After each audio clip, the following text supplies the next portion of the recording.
Le symposium est une excellente initiative de notre consul, M. Galissot, et une belle organisation par les attachés culturels et Willy Le Bihan, qui est le fondateur de FASB, de notre école. Les différents acteurs de l'enseignement du français en Floride sont nombreux. École homologuée, bilingue, alliance, dispositif flamme. Les responsables et les enseignants de ces établissements ont pu se rencontrer et échanger. Ça ne paraît pas extraordinaire, mais pourtant, ça l'est. Vous savez, faire fonctionner un établissement d'enseignement est très chronophage. Et souvent, les équipes ont la tête dans le guidon du premier jour, du jour de la rentrée jusqu'au dernier jour de cours. Et il est rare que nous puissions prendre du recul et réfléchir sur nos pratiques, sur nos systèmes d'évaluation ou encore sur la place des apprenants. Nous le faisons parfois avec des établissements du même type que le nôtre. Mais la mise à distance reste insuffisante et ce symposium nous a permis de voir que nous étions dans quelque chose de plus grand, quelque part les garants de la continuité de l'apprentissage d'une langue, la langue française en ce qui nous concerne. Un des points forts du symposium a été la diffusion d'un reportage intitulé « Le choix de Théo » sur la résurgence du français en Louisiane. Ce document nous a fait prendre conscience que pour faire perdurer une langue, la transmission familiale n'est peut-être pas suffisante et que les établissements d'enseignement des langues jouent un rôle central dans ce processus. D'autres ateliers très intéressants ont été proposés au cours des 2 journées, mais je ne voudrais pas refaire le symposium. Une idée dominante en est ressortie, c'est que malgré des grandes différences entre le fonctionnement des établissements, nos problématiques dans l'enseignement des langues, nos problématiques restent communes. Par exemple, la gestion de l'hétérogénéité des élèves, des enfants ou des adultes qu'on reçoit, mais aussi arriver à surmonter les difficultés dans les écoles liées aux disciplines non linguistiques. Par exemple, comment aider un anglophone qui va avoir sa séance de mathématiques en français. Et il est certain qu'avec une collaboration entre le professeur de français ou de FLE et l'enseignant de mathématiques, on a des choses à construire et certainement de l'efficience à gagner. On s'est rendu compte aussi qu'on a des difficultés à développer une motivation intrinsèque chez les plus jeunes. Donc ça, c'est des problématiques communes qui font que ce symposium est nécessaire, car si on sait désormais que les enseignants sont meilleurs en équipe, on pense aussi que les responsables de ces établissements seront aussi plus performants s'ils échangent avec plus de régularité. Et pour terminer, un autre point fort, je terminerai avec le personnage de Joséphine Baker, qui est très cher au consul, et sa panthéonisation prochaine. L'équipe de FASB a travaillé sur un dossier pédagogique, coordonné et présenté par Benjamin Monteau, un de nos enseignants. Et nous avons proposé des activités pédagogiques pour tous les âges.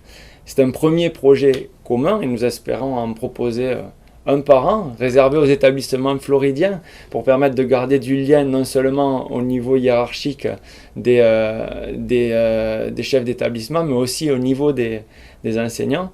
Dans tous les cas, ce symposium était une très bonne idée, reste une très bonne idée, et ici à FASB, on attend le prochain avec impatience.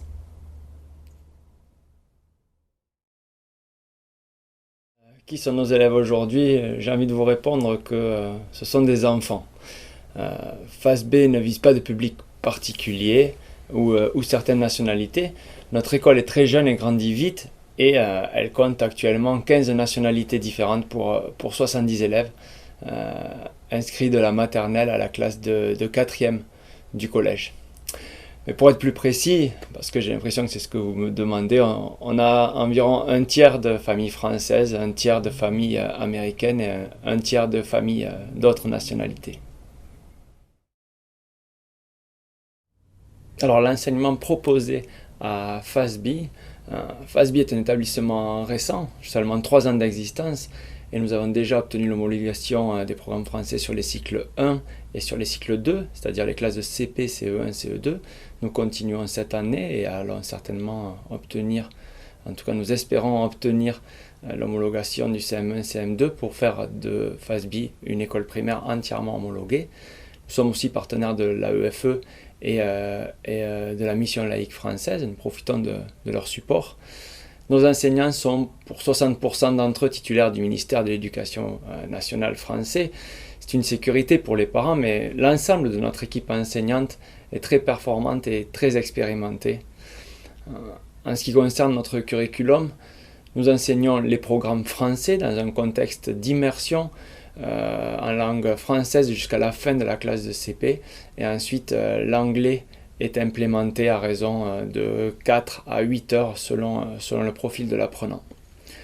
Nous avons un faible ratio, un enseignant pour 8 élèves, et ça nous permet déjà de mettre en place des parcours langue individualisés. Un cursus ISL, English as Second Language, pour les petits Français qui arrivent et qui ne parlent pas bien anglais, pour qu'ils rattrapent et qu'ils arrivent à parler rapidement en anglais. Un cursus FLE pour les anglophones qui rentrent tard dans notre établissement jusqu'au CP. Et un cursus d'anglais basé sur les standards floridiens pour asseoir la maîtrise de nos élèves anglophones. Au final, un élève qui suit une scolarité complète à FASB est théoriquement bilingue en fin de CM2, et non pas parce que nous avons créé une filière bilingue à parité horaire, mais parce que chacun aura bénéficié du support dont il avait besoin dans chaque langue. Mais ce n'est pas tout, notre offre de scolarisation continue pour le collège, toujours sur un programme français, jusqu'à la classe de 4e à ce jour. Alors, notre approche de l'apprentissage conserve la rigueur de l'éducation à la française, c'est ce que recherchent souvent les parents, mais nous utilisons beaucoup de pédagogies innovantes qui sont centrées sur le développement de l'enfant et sur le développement du futur adulte. Former le citoyen du monde de demain, ça nous oblige à travailler non seulement sur des connaissances académiques, mais sur tout ce qui unit les êtres humains sur notre planète. On pourrait parler de la phrase écrite par Rabelais il y a quelques siècles. Je pense qu'elle prend de plus en plus de sens.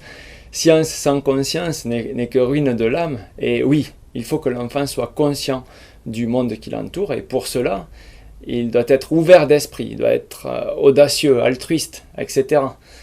De nombreuses qualités que l'on doit développer dès le plus jeune âge. Au niveau des spécificités, certaines viennent encore enrichir notre proposition de scolarisation. FASB possède une école d'art plastique intégrée, c'est-à-dire que l'horaire d'art des programmes français est doublé, et nous avons un professeur spécialiste des arts et qui a aussi beaucoup enseigné dans les écoles élémentaires du réseau AEFE, qui vient donner des cours à tous les élèves. Et nous avons aussi une école de musique intégrée, une école de musique Suzuki. C'est une méthode japonaise qui permet d'enseigner la musique dès 3 ans. Et le point positif de cette méthode, c'est qu'elle permet tout de suite aux élèves de jouer en concert. Ils jouent dès 3 ans, tous ensemble. Merci de m'avoir accueilli et à bientôt, j'espère. Au revoir.